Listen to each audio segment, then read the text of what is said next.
A stunning revelation is shaking the very foundations of the British royal family. It is a moment where you need to have a profound and difficult discussion. What happens when a sacred legacy is manipulated in the shadows? Will the public simply accept a so-called final wish that appears to have been meticulously and deceptively constructed? Or will they stand fiercely behind the person bold enough to challenge a calculating queen in order to safeguard the absolute truth? Because tonight, the truth is no longer a quiet murmur hidden behind thick palace walls. It has become a roaring voice that resonates far louder than any crown ever could. At the very center of this unprecedented storm is the Fesson tiara, an invaluable and deeply historical heirloom once presented by Queen Elizabeth II to her beloved daughter, Princess Anne. This legendary piece of jewelry has unexpectedly and inexplicably surfaced on the official catalog for a highly publicized charity auction. What was supposed to be an elegant, honorable, and charitable occasion has rapidly transformed into the epicenter of growing suspicion, revealing dark hints of a deliberately planned scheme to rewrite royal history. Princess Anne, the second child of the late Queen Elizabeth II, has long been recognized and universally respected for her straightforward character, her unyielding resilience, and her relentless devotion to her royal responsibilities. This year, with her schedule completely filled with demanding international commitments, Anne entrusted the crucial responsibility of overseeing the royal charity auction to her husband, Sir Tim Lawrence. Sir Tim is a former naval officer known widely for his disciplined presence, his sharp intellect, and his quiet but formidable demeanor. He usually avoids the blinding glare of the media spotlight, preferring to work diligently in the background. However, his profound loyalty to both his wife and the integrity of the monarchy has never once been questioned. On one particular, seemingly ordinary morning at Buckingham Palace, the atmosphere was quiet, save for the distant ticking of a grand antique clock. Sir Tim sat at his heavy mahogany desk, receiving the official, freshly printed catalog for the upcoming charity auction. With his usual meticulous attention to detail, he began turning page after page, observing the many familiar and breathtaking items selected for the event. There were historic oil paintings, valuable royal jewels, and treasured personal possessions that once belonged to deceased members of the royal bloodline. Everything appeared to be in perfect order, reflecting the immense dignity of the institution. Then, suddenly, one specific entry stopped him entirely in his tracks. The air in the room seemed to freeze. There, printed vividly on the glossy paper, was the Fesson tiara. This was a magnificent, breathtaking diamond piece once joyfully presented by Queen Elizabeth II to Princess Anne on her birthday in the year 1973. To anyone else, the tiara might simply represent a luxurious ornament, a masterclass of craftsmanship worth millions of pounds. But to Anne and to Tim, it was far more than that. It symbolized a mother's profound devotion, an irreplaceable piece of royal heritage, and a deeply intimate connection between a monarch and her daughter. A sudden, violent surge of disbelief swept over Sir Tim. His heart pounded fiercely against his ribs. Anne had absolutely never mentioned anything about auctioning this sacred item. She had always regarded the Fesson tiara as something fiercely personal, a tangible reminder of the Queen, her beloved mother, who passed away 3 years earlier. Without a single second of hesitation, Sir Tim reached for his phone and called his wife. The dial tone rang out, echoing his rapidly rising anxiety. But Anne was currently miles away, attending a highly important conservation meeting in the remote highlands of Scotland. The call inevitably diverted to voicemail, leaving only a cold, electronic tone in his ear. He slowly lowered the phone. Although he tried with all his military training to remain composed, a dark, uneasy suspicion began to settle heavily in his mind. This was no clerical error. Pieces of such magnitude do not simply slip into an auction catalog by accident. Someone with immense authority had deliberately placed it there. Meanwhile, completely elsewhere in the vast expanse of the palace, hidden away in a secluded, lavishly decorated chamber lined with historic portraits, Queen Camilla sat quietly by herself. The heavy velvet curtains were drawn, casting long shadows across her antique writing desk, her fingers delicately traced over a scanned, high-resolution copy of the late Queen Elizabeth II's signature. A cold, unmistakable glimmer of ambition shone brightly in her eyes. A faint, chilling smile slowly spread across her face as she closed her eyes and allowed herself to vividly imagine the near future. She pictured herself standing on a grand podium, the Fesson tiara gleaming magnificently atop her head under the blinding flashes of thousands of international cameras. She imagined the deafening applause, the ultimate validation of her supreme status, while Anne, the sister-in-law long favored by the British public, gradually and painfully disappeared from prominence, stripped of her mother's most precious symbol of love. The trap had been firmly set, and the first chapter of a devastating royal conspiracy had just begun to unfold. But to truly understand the depth of this unfolding conspiracy, one must look far beyond the blinding sparkle of the fez-on tiara and delve deep into the shadowy corridors of royal psychology. Why would a reigning queen consort risk the very stability of the monarchy for a single piece of jewelry?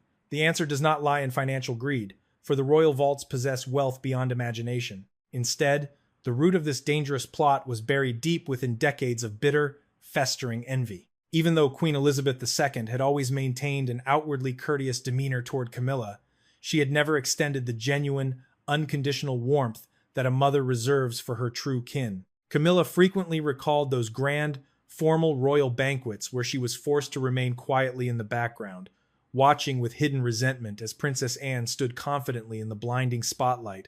Anne, the second child and undeniably the Queen's favorite, had long represented the absolute pinnacle of royal strength and unwavering reliability. She was a highly skilled equestrian, a fierce competitor, and a tireless, devoted supporter of hundreds of charitable causes, all carried out without a single ounce of self-promotion. Camilla envied those sterling qualities deeply. Over the long, relentless years, that sharp envy slowly accumulated, hardening into an icy, unbreakable resentment. Whenever Camilla thought about her sister-in-law, old grievances flooded violently back into her mind. The fez-on tiara stood as the ultimate, glittering symbol of that blatant favoritism. It was not merely a valuable piece of jewelry worth millions of pounds. It represented undeniable royal recognition. Camilla desired it intensely, not because of its exquisite physical beauty, but because possessing it would aggressively strengthen her own standing, permanently erase the lingering shadows of her controversial past, and forcefully compel Anne to yield. However, Camilla understood one absolutely crucial fact. Obtaining the tiara could not be achieved through a simple, quiet administrative order. The tiara was officially recorded as Anne's personal property, a direct, undeniable gift from the late monarch. Attempting to confiscate it without a bulletproof lawful justification would instantly provoke an enormous, catastrophic public scandal. Therefore, during the long, suffocatingly quiet nights at Clarence House, Camilla began carefully shaping a daring, highly calculated, and incredibly dangerous scheme. She would create a flawless, forged supplementary will. The insidious idea came to her late one night in August of 2025, while she sat entirely alone in her private study. She was obsessively reviewing old, highly classified documents related to the late Queen that she had quietly gathered through a network of blindly trusted advisors.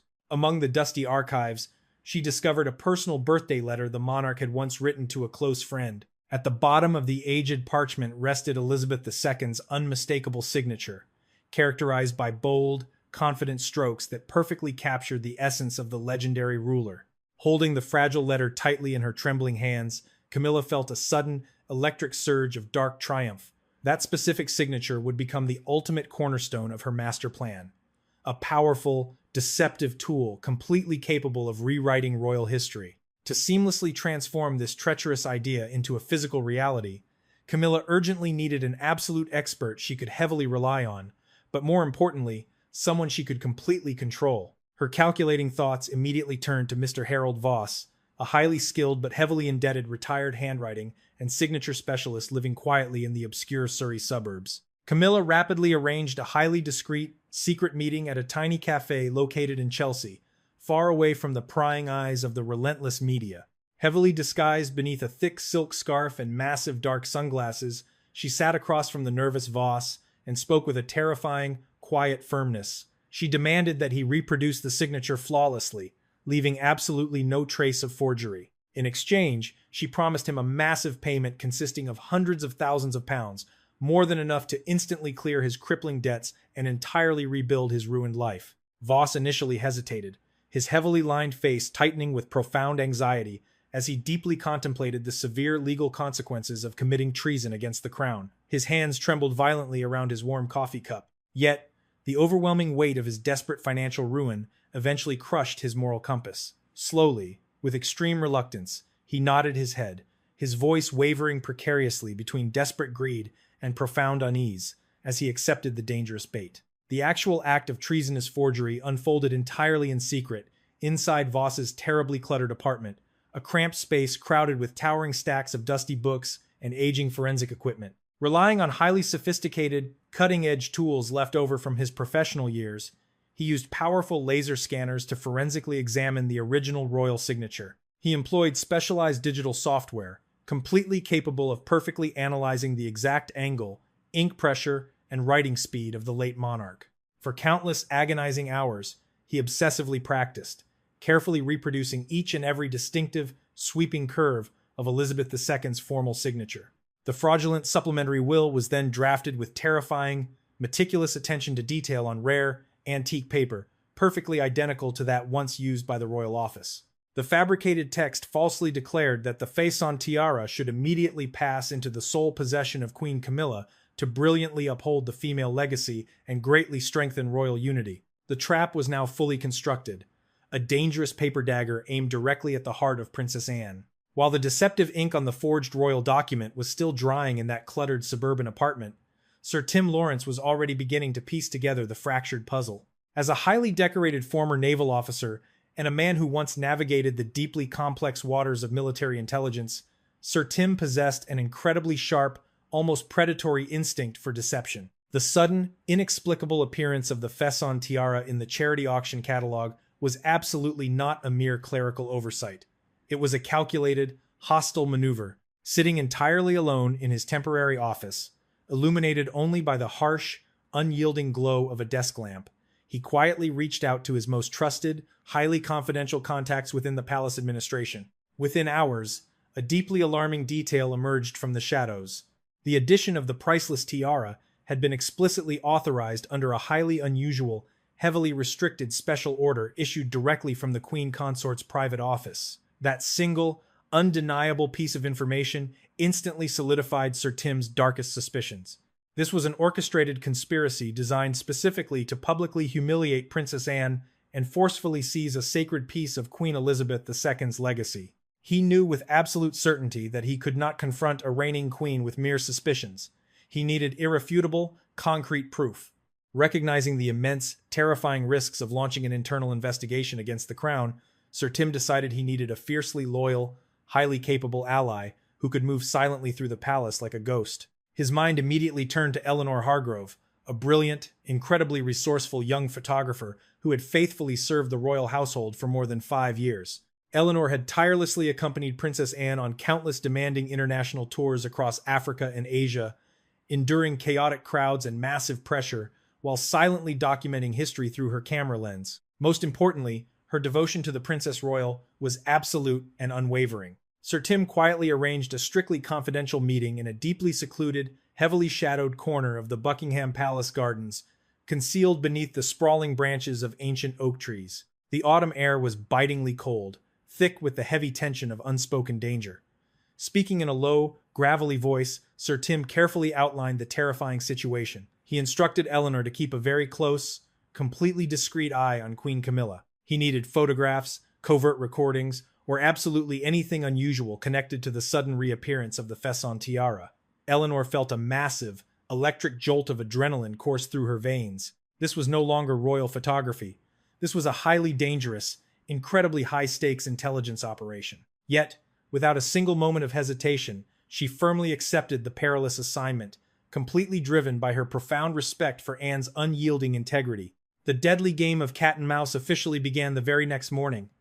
Over the following days, Eleanor transformed herself entirely into a silent, invisible observer. She quietly shadowed the Queen Consort, slipping seamlessly through the vast, echoing corridors of the palace and navigating the chaotic, densely packed streets of London. She completely discarded her usual professional attire, frequently wearing oversized trench coats, pulling dark woolen beanies low over her forehead, and blending perfectly into the rushing crowds on the underground subway. Through her highly trained, incredibly observant eyes, Eleanor began to acutely sense a palpable, suffocating aura of paranoia heavily surrounding the Queen Consort. Camilla frequently darted her eyes around, constantly glancing over her shoulder as if deeply terrified of being followed. She clutched her expensive leather handbag with a rigid, white-knuckled grip, fiercely guarding whatever dark secrets lay hidden inside.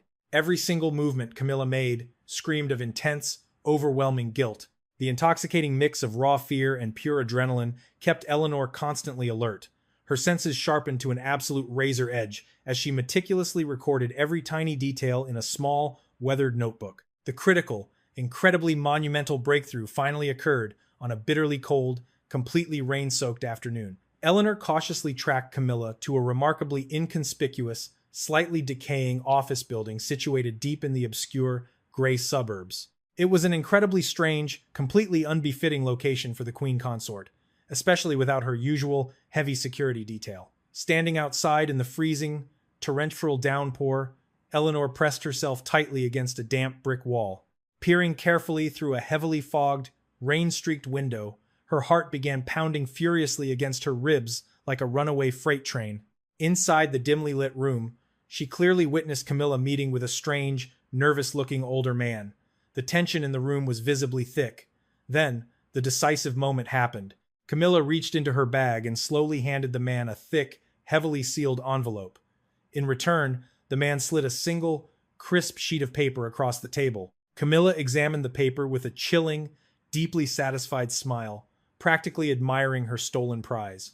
Concealing her high-definition camera precisely within the wide sleeve of her damp coat, Eleanor held her breath and rapidly captured several incredibly clear, damning photographs of the illicit exchange. She bit her lip hard enough to draw blood, desperately forcing herself to remain absolutely silent. As the shutter clicked softly in the roaring rain, Eleanor knew she had just secured the very first incredibly explosive piece of evidence capable of bringing the entire treacherous royal conspiracy crashing down. For 3 agonizing days following the rainy encounter in the obscure suburbs, Eleanor Hargrove waited patiently in the suffocating, freezing shadows of Buckingham Palace. Sir Tim Lawrence had made his strategy abundantly clear.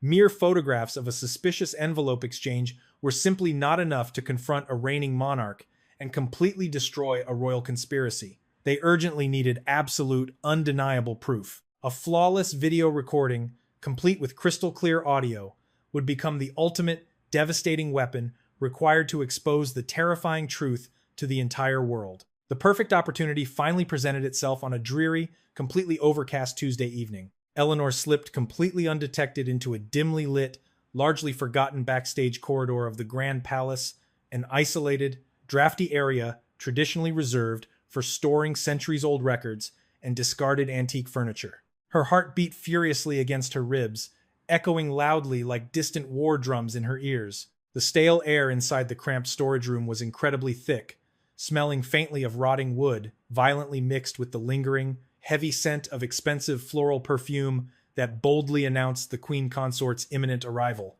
Peering carefully through a narrow, splintered crack in the heavy oak door, a tiny gap barely wide enough to see through, Eleanor meticulously activated a highly advanced, miniature camera, perfectly concealed within the dark folds of her thick wool coat. The tiny device, specially provided by Sir Tim's former intelligence contacts, was fully capable of recording incredibly crisp, high-definition footage, even in the absolute lowest of light. Holding her breath until her lungs burned with agonizing fire, Eleanor watched with wide eyes as the climactic scene rapidly unfolded. Queen Camilla, wrapped discreetly in a lavish, pitch-black velvet cloak, glided silently into the dull yellow light of the adjacent room.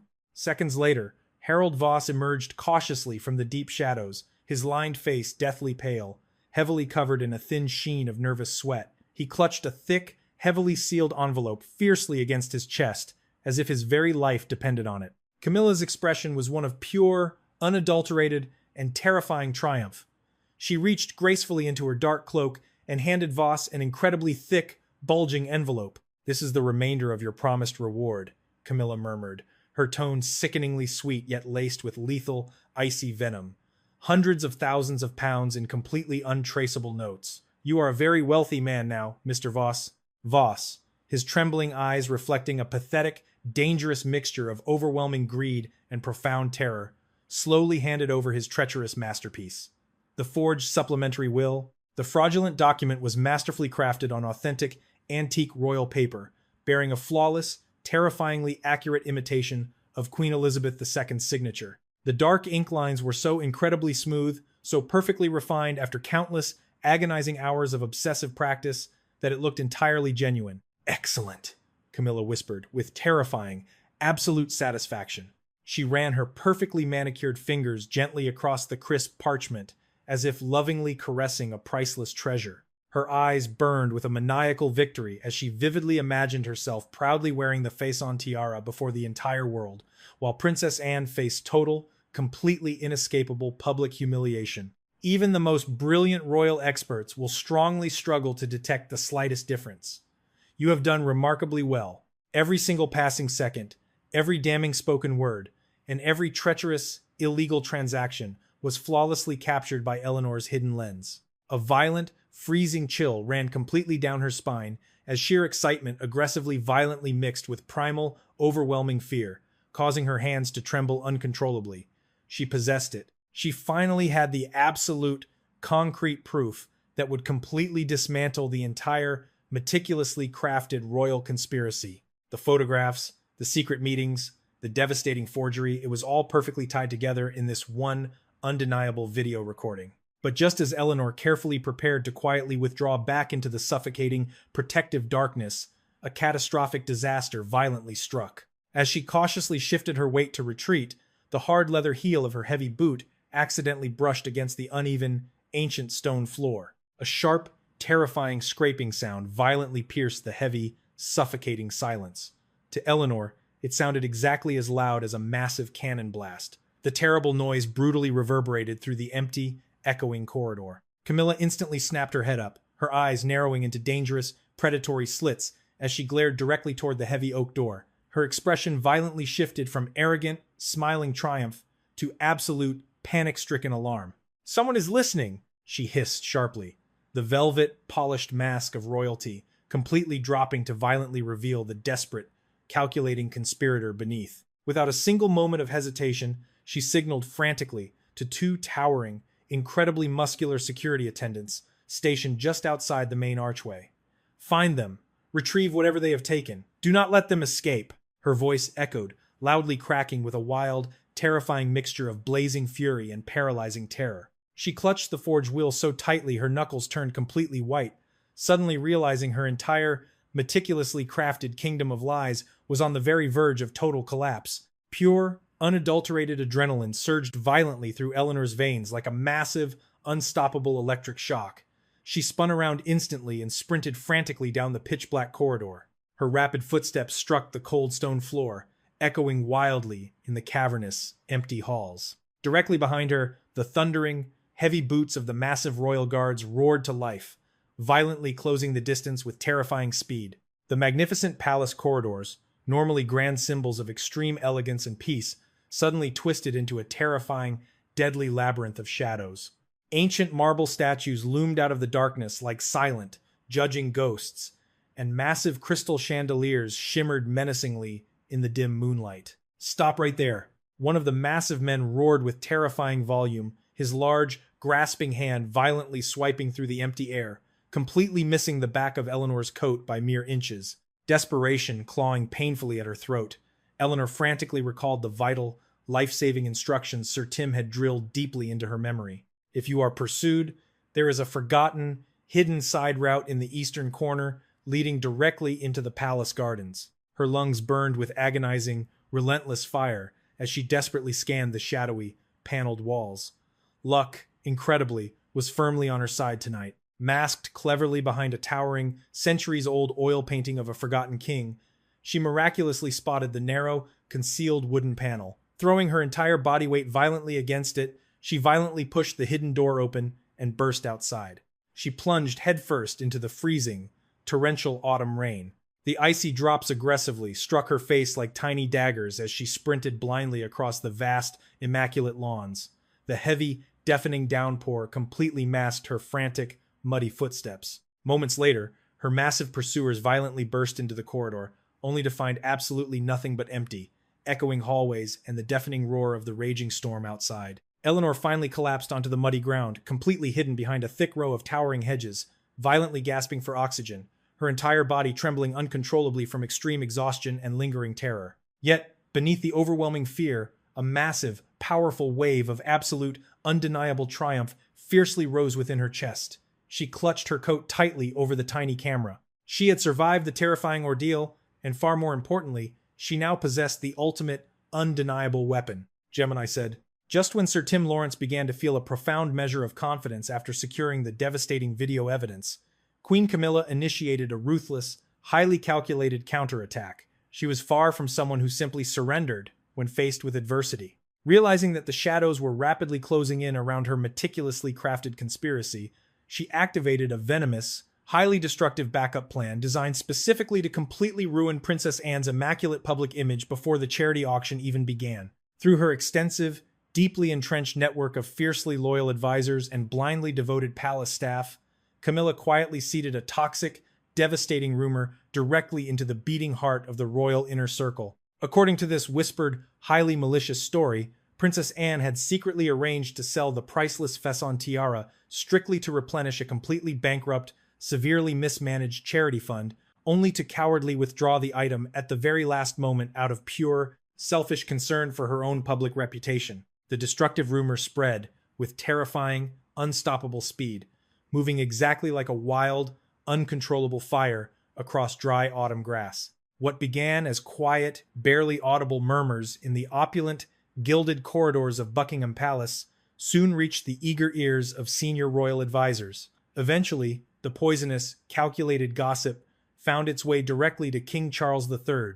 Sitting comfortably in the softly lit, highly exclusive private sitting room of Clarence House, Camilla carefully and manipulatively planted the dangerous idea into her husband's mind. Speaking with a sickeningly gentle, deeply persuasive tone, she murmured that Anne had always been incredibly self-centered, rarely considering the broader, immense interests of the royal family. King Charles III, deeply devoted to his wife, after the many difficult, turbulent years they had endured together, listened quietly and slowly accepted her venomous suggestion without a single demand for proof. With his tacit, devastating agreement, the vile rumor gained immense, unstoppable strength, weaving itself through aristocratic circles like a complex, inescapable spiderweb. Before long, the deeply harmful gossip began to aggressively poison opinions within the ancient palace walls. From ordinary, hardworking staff members to highly influential senior royal figures, many started to cast quiet, suspicious glances toward Anne, exchanging hushed, conspiratorial whispers during private, closed-door conversations. The atmosphere within the royal household became impossibly heavy and suffocatingly tense, as though immense, explosive pressure was violently building just beneath the surface, threatening to tear the family apart. Meanwhile, Princess Anne had just returned to London after attending a grueling, highly important wildlife conservation event in the remote Highlands of Scotland. Though physically exhausted, she maintained her usual, flawless composure and unbreakable discipline. However, when a deeply trusted, highly loyal advisor finally informed her about the circulating, malicious rumor, the cruel words struck her chest like a jagged, ice-cold blade.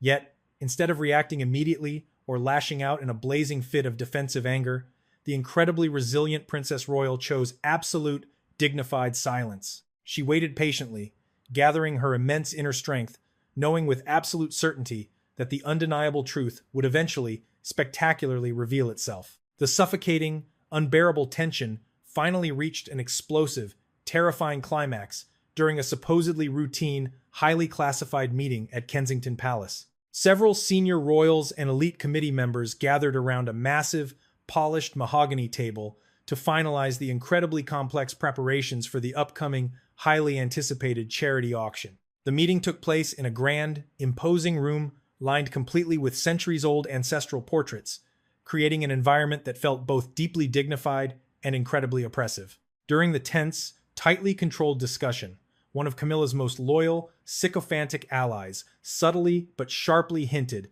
that Anne's supposedly selfish, erratic actions had severely harmed the royal charity fund, casting a dark, heavy shadow of doubt over her pure intentions. At that exact, critical moment, Prince William fiercely and boldly intervened.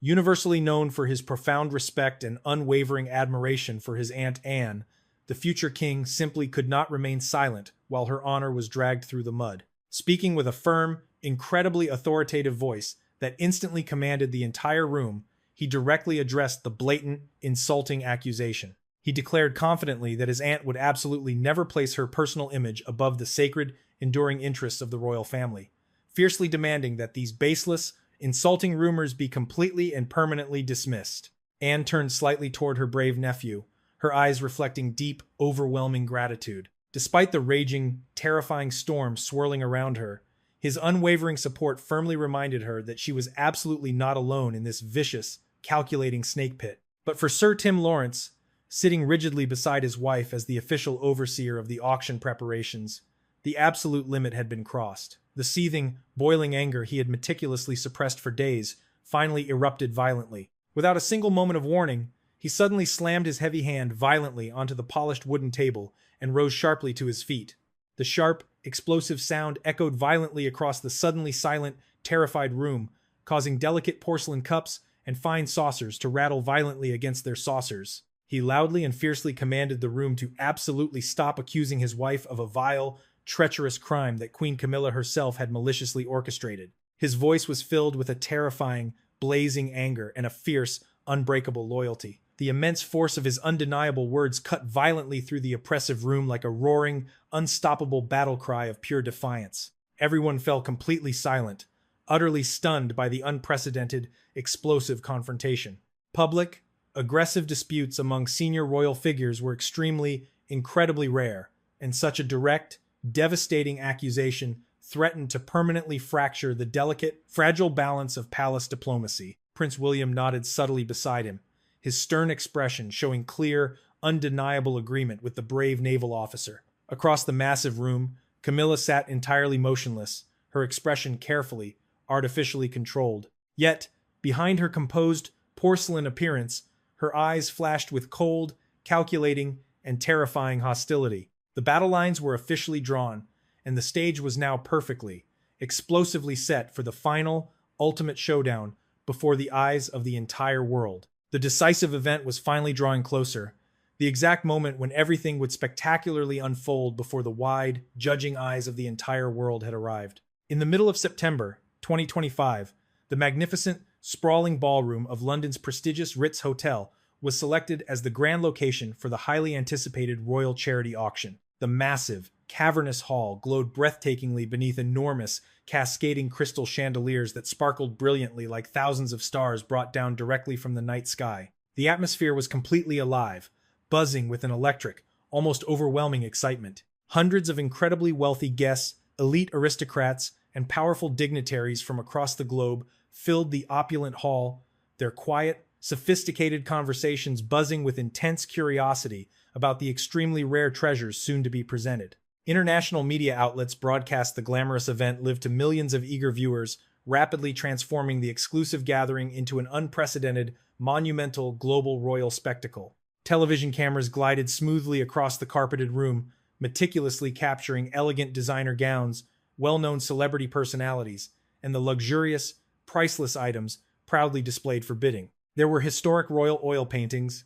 glittering antique jewels, and priceless family heirlooms. Yet, despite the overwhelming abundance of wealth, all attention ultimately and completely centered on the single most anticipated piece of the long evening, the legendary Fesson tiara.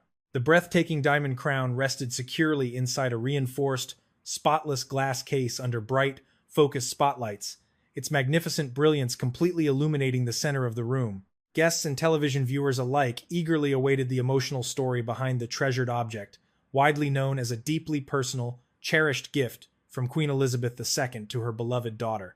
Queen Camilla, dressed flawlessly in a striking, deeply vibrant red gown, deliberately chosen to heavily symbolize absolute authority and unwavering confidence, stepped gracefully forward to the polished wooden podium. Her facial expression was carefully, masterfully crafted to appear profoundly emotional. She paused for a long, dramatic moment, drawing a deep, seemingly shaky breath before speaking into the microphone with a voice that seemed deliberately unsteady, as if she were completely overcome with genuine feeling. Artificial tears gathered convincingly in her eyes, a calculated theatrical display she had obsessively practiced repeatedly in the absolute privacy of her royal chambers. In the final, sacred wishes of Queen Elizabeth II, our beloved mother, Camilla began, her voice quivering with apparent, overwhelming emotion. She explicitly expressed her profound desire for the Fesson tiara to securely pass into my personal care, so that its incredible brilliance may continue to beautifully guide the enduring Windsor legacy.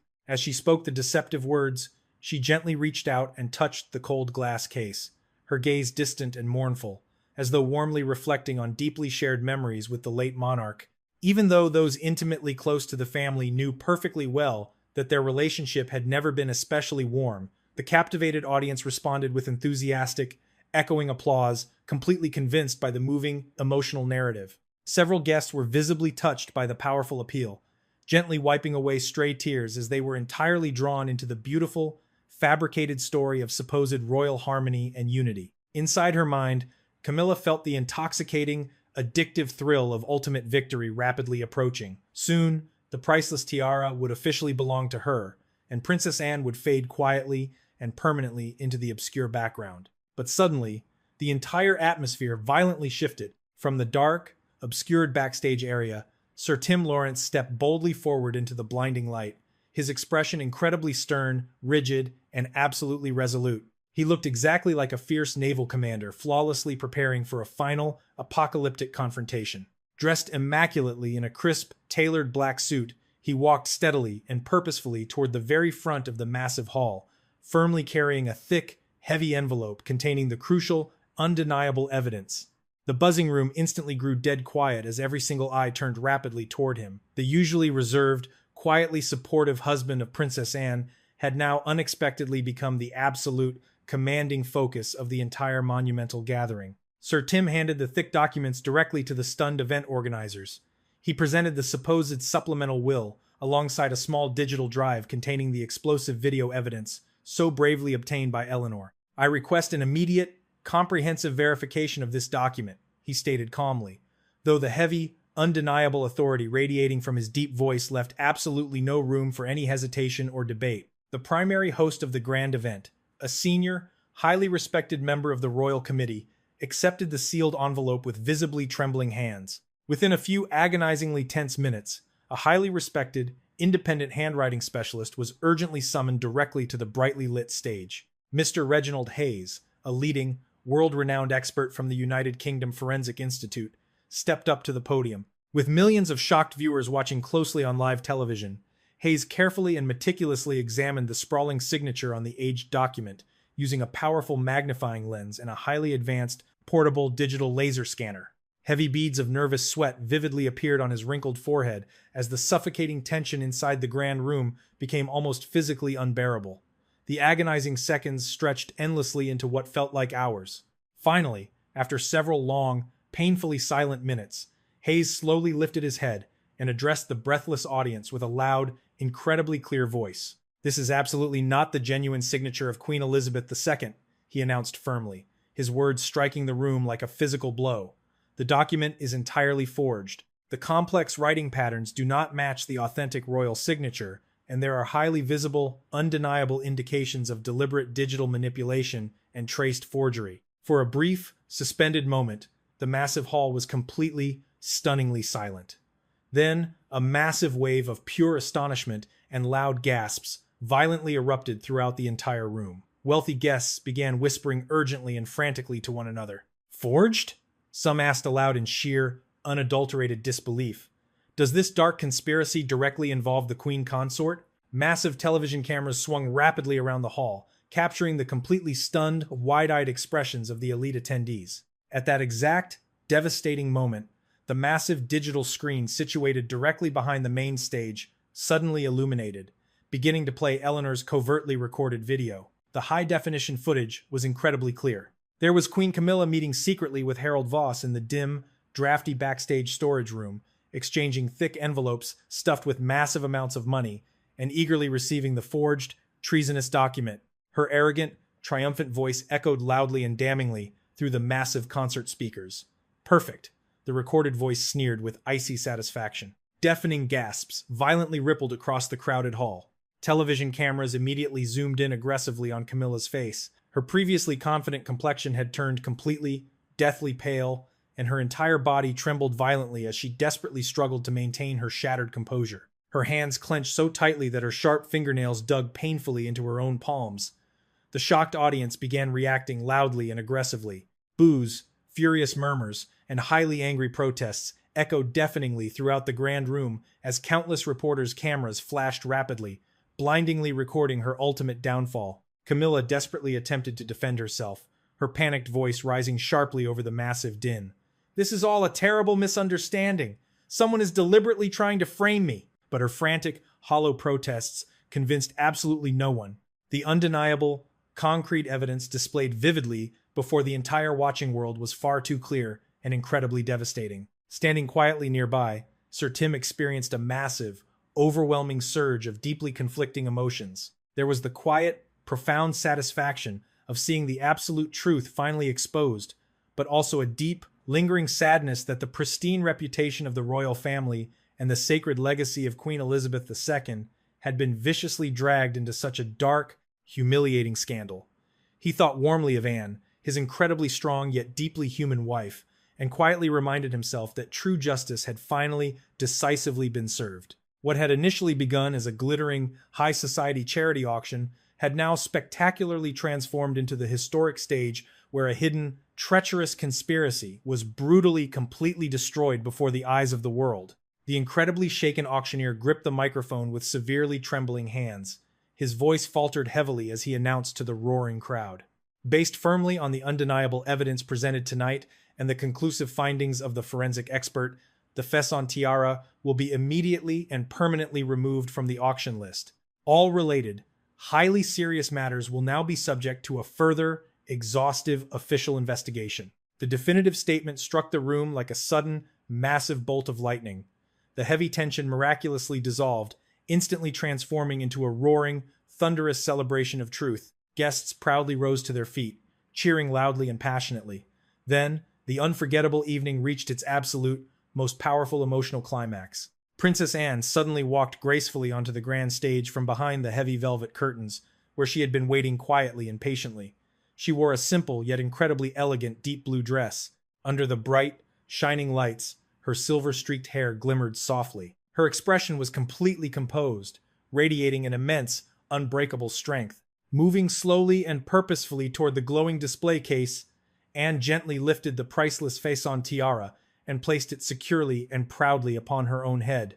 The magnificent diamonds blazed brilliantly under the crystal chandeliers, symbolizing something truly timeless, pure, and completely unbreakable. This sacred tiara will always belong to me and to the pure, enduring legacy of my beloved mother, Queen Elizabeth II, Anne declared aloud, her voice incredibly steady, though clearly filled with immense, profound emotion. Tears of pure joy and deep remembrance slid gently down her cheeks. A captivated audience responded with another massive, deafening wave of applause, far louder and more passionate than before. Anne turned gracefully and warmly embraced her loyal husband, Sir Tim. He held her hand incredibly tightly, completely overwhelmed by deep pride in the remarkable woman he loved, immense gratitude for the difficult path they had bravely endured together, and profound relief that the terrible ordeal was finally over. Elsewhere, a completely humiliated Camilla quietly and shamefully withdrew into the deep shadows of the backstage area, her dark, treacherous ambitions lying entirely in absolute,